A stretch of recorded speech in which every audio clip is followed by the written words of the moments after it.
My adopted younger sister, Marissa Payton, loves pulling pranks on others, but I'm the only one who gets hurt in her pranks. Last year, she and our older brother, James Payton, locked me up in a cold storage room. Because of that, I'm afflicted with a case of severe asthma. James apologizes to me before telling me that he'll take me cave diving just to make it up to me. Marissa tags along with us on the trip. She keeps casting me malicious glances every now and then. Feeling rather uneasy, I quickly get into the water just so I can get away from Marissa, but when I'm 65 feet deep, I feel a wave of suffocation hitting me all of a sudden. It turns out that Marissa has secretly shut off the oxygen supply. I can hear Marissa's smug laughter ringing out from the underwater communicator. Look, Jamie, I told you that Nat would fall for it again. James' voice is filled with affection. Leave it to you to be smart enough to think of such a prank to play on your sister, you little imp. My face has gone blue.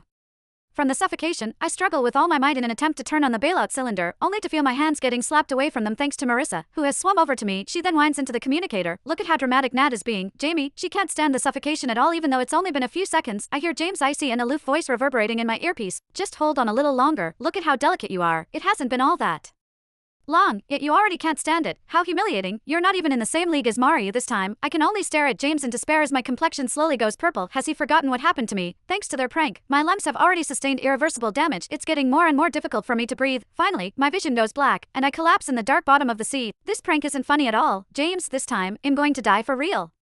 Chapter The ocean water was freezing, the sort of icy cold that seeped through the skin and right into my bones. It was even more painful than when I was trapped in the freezer last year. My spirit floated in midair, watching as my blue-tinged body lay limply in the sandy bottom of the cave. Marissa Payton, my adopted younger sister, swam over to me. Her swim fins stirred up a cloud of silt, which landed right on my face and covered it. Stretching out a leg, she kicked hard at my body. Look, Jamie, Nat sure is going all out in her act this time. She isn't moving at all. Her delighted giggling came over the communicator, the sound filled with triumphant glee. The voice of James Payton, my older brother, swiftly came over the line, his tone coldly indifferent as he said impatiently, Stop that, Natalie, it's enough to put on the show once. There's no need to keep pretending. Now, hurry up and get up. Stop wasting everyone's time. I stared at James, my older brother by blood, as he held on tight to Marissa's hand. Clearly, he was worried about her getting swept away by the currents. He didn't even bother looking at me when he spoke, assuming that I was still throwing a tantrum at having my oxygen shut off. At that moment, our diving instructor, Jackson Morris, came over, using the high-powered dive light he held. He shone it straight into my eyes.